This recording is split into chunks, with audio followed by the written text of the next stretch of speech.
Estamos de vuelta en Buenos Días Wall Street y estamos a 2 años del 7 de octubre y nos hacemos una pregunta, ¿realmente puede el plan de Trump traer la paz?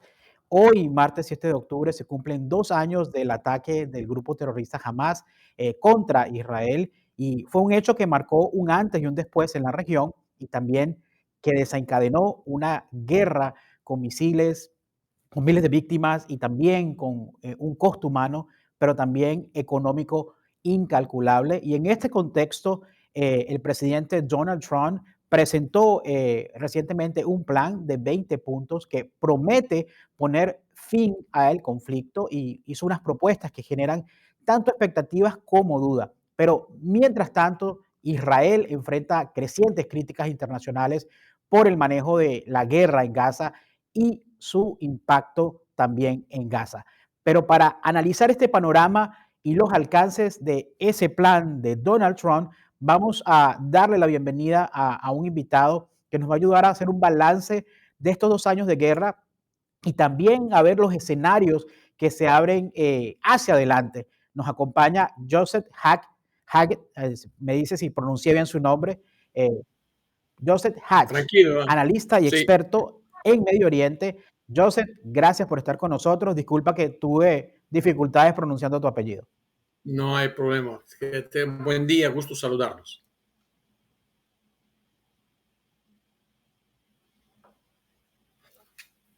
Es un placer. Joseph, empecemos por lo más reciente. Mira, vimos al presidente Donald Trump recientemente que salió en un comunicado, lo publicó también en su red social, Truth Social, y fue algo público. El presidente Donald Trump presentó este plan de 20 puntos para acabar con la guerra. Pero Sí. realmente nosotros nos hacemos la pregunta, ¿qué tanto ese plan te parece a ti realmente viable o qué tanto crees tú que es una retórica, digamos, un poco más política? Mira, no es una retórica, pero sí, el presidente Trump es muy positivo, es su naturaleza es que le gustan las cosas positivas, le gusta avanzar, le gusta solucionar y no le gustan las guerras. Así que él puso este plan, pero este plan son los puntos, cada punto es condicional al punto anterior. Entonces, aquí está la clave para empezar. Para empezar, la clave está en liberar a los rehenes. Este es el primer paso. Los tres puntos principales que están buscando: primero, liberar a los rehenes; dos, que se entregue jamás sus armas a alguna autoridad palestina, a los intermediarios, a alguien que se desarme jamás completamente; y tercero, que no va a haber un futuro para Hamas en el manejo de la Franja de Gaza y durante la reconstrucción. Entonces son tres puntos claves, cada una condicional a la anterior, porque si no, no van a lograr los últimos puntos que van a poner en la mesa una vez para siempre la hoja de ruta para lograr la solución final, que son los dos estados, un estado palestino y un estado israelí. Tanto lo que tú estás diciendo, pero la pregunta yo creo que la más que más me hago yo personalmente y que sé que muchas personas se hacen, ¿es realmente jamás un socio confiable? Hemos visto en el pasado que se han llegado a otros acuerdos por menos de lo que estamos viendo, pero Mira, ¿se puede confiar en jamás? tienes, tienes toda la razón en hacer esa pregunta. Hamas es un grupo que no tiene credibilidad, cero, punto. La única ventaja ahora que se le puede negociar son la presión que tiene Qatar sobre Hamas. Qatar es el único país en el mundo que hospeda a líderes de Hamas y que los puede presionar, porque el día que decida Qatar expulsarlos de Qatar no tienen a dónde irse. Entonces, esta es la diferencia esta vez, que Qatar está a cargo. Primero, Qatar está de acuerdo con el plan. Los países árabes están de acuerdo con el plan. La autoridad palestina, el representante actual del pueblo palestino, está de acuerdo con el plan. Entonces, por eso el segundo punto de este acuerdo es desmilitarizar a Hamas, porque una vez no tienen los rehenes y segundo, no tienen las armas y ya no tienen papeles a la mano para usar, para presionar las negociaciones, el futuro, a la gente civil dentro de la Franja de Gaza. Entonces, esto podría, no es que porque confiamos en Hamas, no, porque sabemos que ya no tiene más herramienta a la mano por la cual puede operar. Ok, es muy importante y bueno, toca ver cómo se desarrollan realmente estos acuerdos y si realmente se llega a eso, porque pues, sabemos que, digamos que en el caso de Hamas se juega quedarse inhabilitado y que también se juega su existencia en la región, pero yo sé que particularmente el día de hoy, obviamente estamos a 7 de octubre, se celebran 2 años de esa fatídica fecha que a algunos los agarró durmiendo, a muchos nos agarró en otras horas, pero que conmocionó al mundo entero. ¿Cómo dirías que realmente ha cambiado desde entonces el panorama militar y político en la región del Medio Oriente? ¿Crees tú que Israel ha conseguido los objetivos o más bien está atrapado en una guerra que no tiene una salida clara y que yo trato de explicar a la gente para que tengan en contexto, esto no comenzó el 7 de octubre. O sea, esto es algo histórico, es algo que llega hasta los tiempos bíblicos. Mira, Israel no tenía el objetivo que antes del 7 de octubre lo que tiene ahora. Son dos cosas, son dos antes y después del 7 de octubre. El hecho que pasó el 7 de octubre y pasó lo que pasó, estas atrocidades cometidas por Hamas, se ha dado cuenta Israel que los proxies de Irán en la región estaban preparando ellos una ofensiva en conjunto, uno detrás del otro. Por eso, cuando empezó la invasión de Israel a la Franja de Gaza, la incursión en la Franja de Gaza, tuvo también enfrentamiento con Hezbollah en el norte de Israel y tuvo desde distancia enfrentamiento con los Houthis de Yemen. Entonces, Israel cambió la política, que la única manera de tener algo de paz, estabilidad en la región, hay que sacar a Irán de la región. Entonces, para sacar la influencia de Irán, tuvieron que primero decapitar a Hamas, decapitar a Hezbollah y decapitar a Houthis de Yemen, y hubo los enfrentamientos de 2 días con Irán directamente. Pero esto no quiere decir que todo el objetivo de Israel se ha logrado, porque jamás todavía hay parte de Hamas o un grupo, unos cuantos, no sabemos el número todavía, que está armado todavía. Hezbollah no fue borrado completamente. Irán tiene todavía ambiciones nucleares y Houthis de Yemen siguen todavía operando a menos escala, pero siguen operando. Entonces, el primer objetivo ahora, esta fue la primera etapa, el primer objetivo ahora sería cómo van a terminar con Hamas, por la buena o por la mala. Lo van a hacer, que entreguen los rehenes, que se desmilitarizan y después vemos lo que hacer. Pero lo que viene después es terminar con Hezbollah, porque quedan todavía algo de Hezbollah operando en el Líbano, en el este, ahí en la frontera con Siria. Van a terminar todavía, quizás tienen una cuenta que rendir con los Houthis de Yemen, y al final va a llegar a Irán también, porque mientras esté el gobierno de los ayatollah en Irán, Irán no va a ceder sus posiciones en primero eliminar al Estado de Israel de la existencia y predicar la revolución islámica a través del mundo. Entonces ahora, cuando yo lo pongo esta imagen macro, la gente se asusta, pero la realidad es que estamos en un confrontamiento de culturas. La cultura de la revolución islámica retrógrada del siglo 7, 8, 9, con la cultura del occidente, que es libertad de expresión, derechos humanos y todo eso. Entonces, esto va a terminar allí la confrontación de las culturas. Y lo que está haciendo Israel, puede ser que muchos países se ofenden, que no es proporcional lo que hizo Israel comparando con lo que hizo Hamas, pero las guerras no se miden en proporción. Las guerras no se miden en proporción. Eliminar a un grupo como Hamas, que ha usado su propio pueblo como escudo un costo humano, un costo. Y al fin, la confrontación con Irán no es Israel contra Irán, es todo el Occidente contra Irán.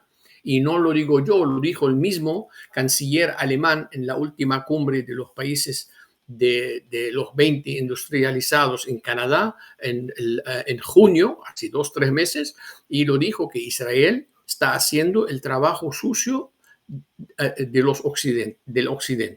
Joseph, hacia Entonces, allá iba mi aquí, pregunta precisamente, sí, disculpa que te interrumpa porque la pregunta que te sí. tenía también va en línea con eso. O sea, Ok, hemos visto, pues sabemos que van a haber células de repente de Hamás que aún puedan irse a otros países, algunos de sus líderes se puedan reagrupar, refinanciarse, tratar de volver a hacer algún tipo de trabajo, conflicto en el territorio en caso tal de que lo sí, saquen. Pero hemos visto internacionalmente de repente eh, una crítica también a eso que tú decías, a la magnitud de la ofensiva de Israel en Gaza, porque tiene un costo humanitario, porque sabemos que hay población que está atrapada en el conflicto, que a la final del día son los que cierto, sufren, tanto del lado israelí claro. como del lado palestino. Entonces, ¿cuál tú crees realmente que es ese balance de esa estrategia? O sea, ¿se fortaleció más la posición o termina debilitándola en el caso de la postura de Israel a nivel internacional? Porque hemos visto algo que no veíamos antes, hemos visto mucha resistencia, mucha crítica a nivel no tanto a Israel, sino también a Netanyahu directamente.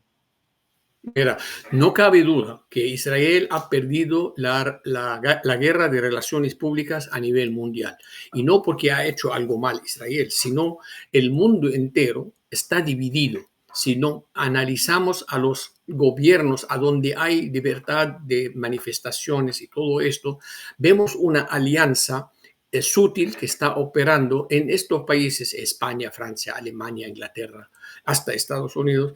Hay una alianza entre las líneas de los partidos de la izquierda, los partidos ambientales, los partidos verdes que los llaman en Europa, y los islamistas del mundo, se han juntado todos en contra de lo que está haciendo Israel en eso. Pero detrás de eso está el descontento de esta gente con sus propios gobiernos, porque en Alemania el gobierno no está ofendido con lo que está haciendo Israel, porque el gobierno dijo que devuelven los rehenes y termine la guerra. Estados Unidos, el presidente dijo lo mismo, devuelven los rehenes, pase para la guerra, los europeos. Pero esto no fue satisfactorio para las masas en las calles. Entonces aumentaron más las manifestaciones y detrás de estas manifestaciones vemos que todos los partidos de la izquierda, de laboral, de todas estas ¿cómo se llama?, progresistas y todo eso, y más que todo en Europa los woke que se agregaron. Entonces vemos que está todo esto, pero aunque está dirigido para Palestina libre, Palestina libre, Palestina libre, pero ellos en realidad no saben. Al hacer estas manifestaciones están apoyando no al pueblo palestino, sino porque el pueblo palestino tampoco quiere a Hamas combatiendo y ha pedido a que liberen los rehenes. Pero aquí hay el descontento de sus propios gobiernos y esto le ha dado una imagen a Israel horrible. Ahora, para los que dicen que es desproporcional que pueda tener tanta víctima de la guerra y no sé qué, hay que cada uno que se pregunte, que si yo tengo a mis hijos atrapados, rehenes en manos de Hamas, yo tendría misericordia, paciencia para la gente alrededor, o le digo a mi jefe militar, vaya a buscar a mi hijo cueste lo que cueste. Entonces aquí la gente no lo ve del ángulo propio, lo ve del ángulo de la pantalla, lo que le muestra la pantalla nada más. Y esto hay que tomarlo en cuenta también. Claro, no se ve, nunca se ve la perspectiva siempre va a ser diferente dependiendo del lugar donde te encuentres. O sea, si estás dentro de Palestina, lo vas a ver de una manera, si estás en Claro, Israel, lo vas a ver de otra manera, si estamos afuera, lo vemos de una manera totalmente distinta, tomando una claro, gaseosa, comiendo un pan, y es muy fácil de repente emitir ciertos juicios. Hemos visto, sí, sinceramente, una especie de desgaste de repente en el marketing de parte de Israel, y hemos visto un marketing bastante efectivo de Hamas, claro, que no comenzó el 7 de octubre, que viene de muchos años donde han hecho un buen marketing para que la gente entienda su causa y la apoye sin saber realmente qué se está apoyando.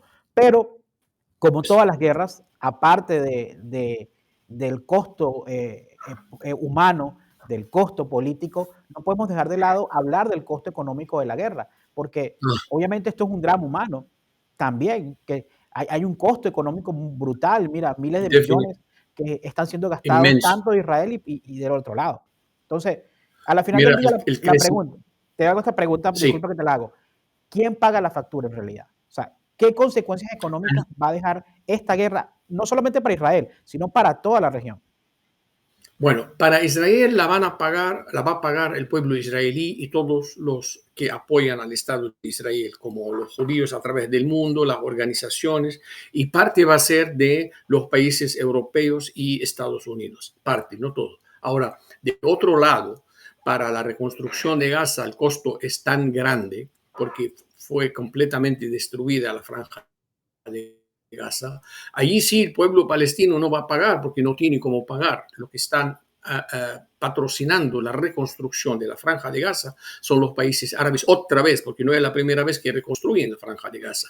La franja de Gaza desde el 2005, cuando salió Israel de la franja de Gaza, hasta el 2023, el 7 de octubre, había recibido miles de millones de dólares que podrían haber convertido a la franja de Gaza a otra Monte Carlo o a otro Dubái, pero lamentablemente los líderes de Hamas se gastaron el dinero en los túneles, en armamento, en todas estas cosas, y el pueblo palestino, además de enriquecerse, ¿no? Porque los líderes de Hamas, cada uno se estima su fortuna de 2 a 3 mil millones de dólares, ahí viviendo como reyes en Qatar, pero el costo final se va a pagar de quién? Los contribuyentes, que sea el israelí, que sea el americano, el francés, el árabe y todo eso.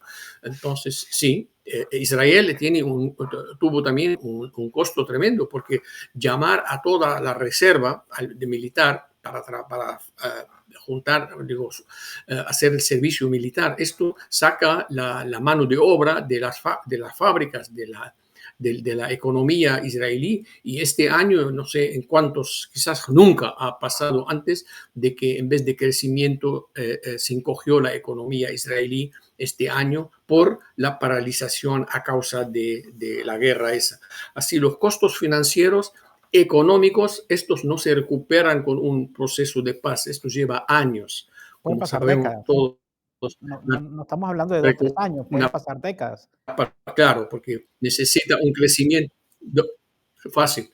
Fácil porque depende de dónde es, el crecimiento tiene que ser al doble de lo normal. Si es 3%, normalmente tiene que ser al 6, 7, 8% para poder recuperar todas las pérdidas a través de estos 2 años. No sé si sabes la data, yo no la sé exactamente, pero sé que el servicio militar israelí sirven tanto las mujeres como los hombres a partir de, creo que los 18 años tienen que prestar servicio militar y quedan todos siendo Sí, reservistas. Entonces, tú estás hablando de que se ha llamado prácticamente a toda la reserva. Entonces, ¿cuál es el porcentaje de la población israelí, tanto hombres como mujeres, que están en este momento siendo parte o estando prestando servicio militar? no tengo cifra exacta, pero se estima alrededor de 20% de la mano de obra o los trabajadores en Israel están en reserva, porque una vez haces el servicio obligatorio a los 18 años, después sales, estás siempre en la reserva, te llaman cuando te necesitan. Así que hay una etapa entre los 22 años y los 40 años o 45 que estás siempre pendiente del llamado. Ellos no llaman a todo el mundo a la misma vez, pero para no paralizar la economía, pero sí alrededor del 20% de la mano de obra. Ahora, 2 preguntas finales que te quiero hacer. La primera es, con todo este costo humano, las críticas, todo este dinero que se está invirtiendo, ¿crees tú o podrías decir que Israel está más seguro el día de hoy o por el contrario, de repente se ha sembrado más una fuente de inestabilidad para Israel? La estabilidad política también de Netanyahu, que es algo que toca un programa solamente para hablar de eso, que también, pues obviamente Netanyahu ha estado jugándose su permanencia en el poder, Sí. porque tiene obviamente oposiciones internas que no quieren que él siga tomando las riendas de Israel. Mira, Israel no está más seguro. La cuestión es de qué tipo de amenaza está sometida en el futuro, a partir de ahora. Quizás está más segura alrededor de Israel, de Hezbollah, de Hamas y estos grupos, pero a largo plazo no está más segura, porque siempre y cuando existe la ideología islámica de la revolución islámica, las dos cabezas o las dos organizaciones más importantes que Israel que tiene que monitorear a ver qué están haciendo son la Hermandad Musulmana a nivel mundial y la Revolución Islámica de Irán y de Irán. Estos dos siempre van a ser una amenaza siempre y cuando están operando. Por el bienestar de Israel, la Hermandad Musulmana está prohibida en todos los países alrededor de Israel. No es una organización que tiene permiso, es una organización clasificada terrorista. Lamentablemente, que en el occidente todavía no todos los países la clasifican como organización terrorista. En Estados Unidos, hasta el día de hoy, la Hermandad Musulmana no se ha clasificado como organización terrorista y esta es una gran falla del sistema occidental. Acerca del señor Netanyahu, el señor Netanyahu tiene la mayoría con un solo voto en el Parlamento israelí. Con un diputado o con un ministro que se retire de la coalición, el señor Netanyahu, se cae su gobierno, tienen que ir a elecciones. Y en una elección, ahora no creo que gane el señor Netanyahu otra vez. Y esto facilita otra vez el camino para Yair Lapid, que es el líder de la oposición ahora, que podría llegar al poder y que tiene más flexibilidad en la política que el señor Netanyahu. Lo que todo el mundo no tiene que pensar o tomar en cuenta de que si está el primer ministro Netanyahu o está el ex ministro Yair Lapid, ninguno de los dos va a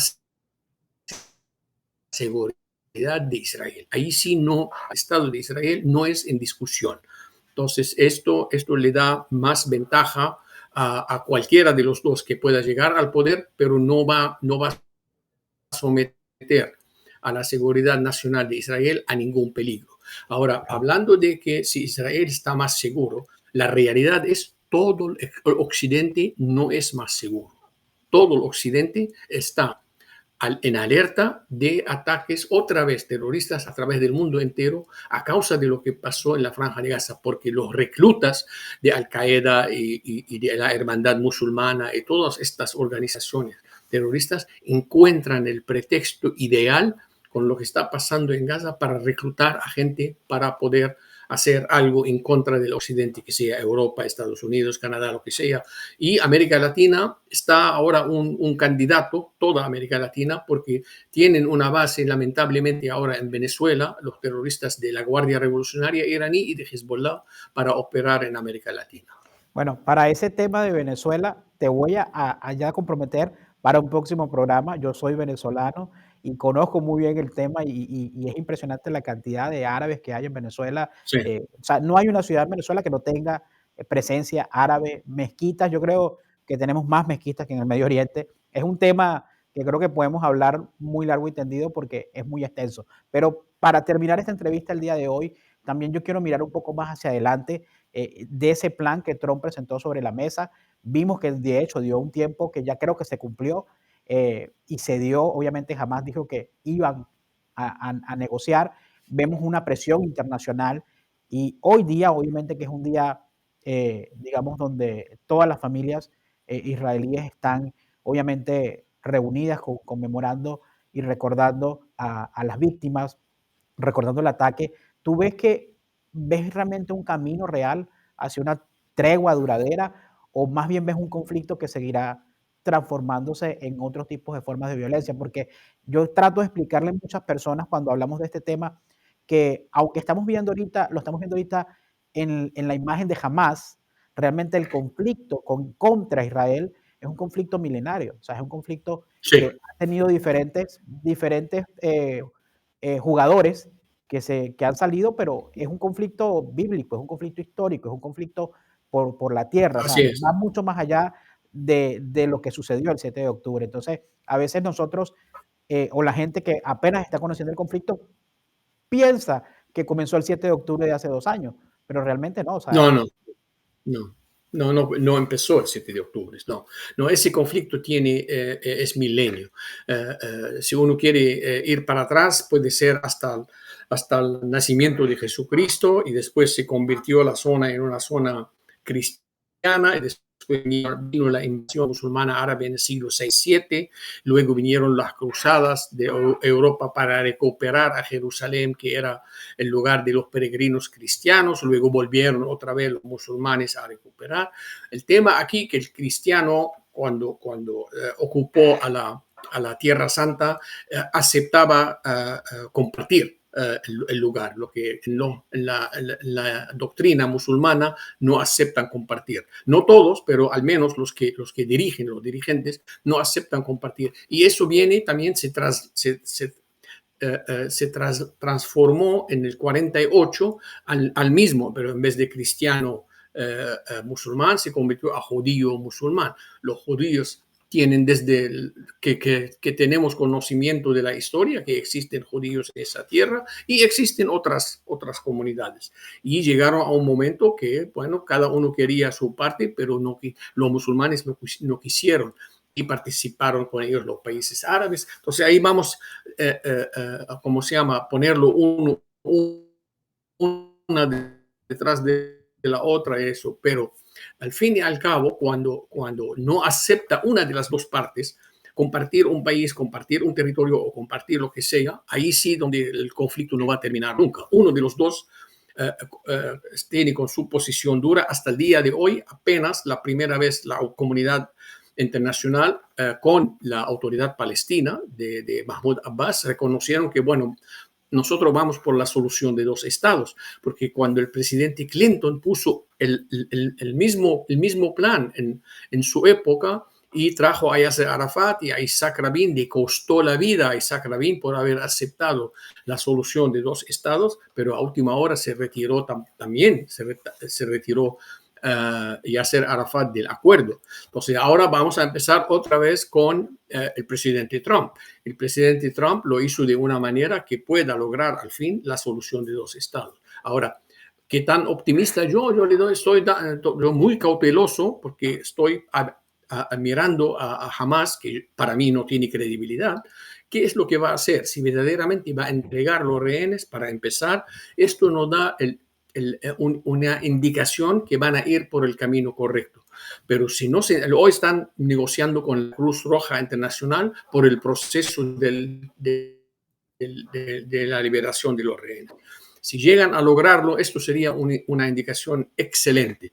Pero mientras no están los rehenes de vuelta en Israel, no tengo una opinión positiva de todo el proceso hasta que vea el primer paso, que es condicional de todos los demás. Bueno, Joseph, definitivamente esto es algo que vamos a estar viendo cómo se desarrolla. Gracias por el tiempo que has tomado para estar con nosotros. Es un tema muy amplio, realmente hay muchas cosas que podemos conversar al respecto porque cada vez que sale una pregunta surgen tres más. Claro. Y es un tema muy amplio, así que te comprometo desde ya a que regreses nuevamente a comercio y podamos ver qué va a suceder, cómo evoluciona este acuerdo y si realmente, como tú dices, vamos a ver, mantener esa cautela, a ver qué pasa en el Medio Oriente. Y muy agradecido, bueno, ustedes lo escucharon allí, Joseph Hash, ahora sí lo pronuncié correctamente. Sí, Muchas exacto. gracias. Muchas gracias por estar con Gracias a nosotros. ustedes. Que tengan buen día. Gracias. Bueno, y a toda la audiencia, vamos a una pausa comercial y ya regresamos.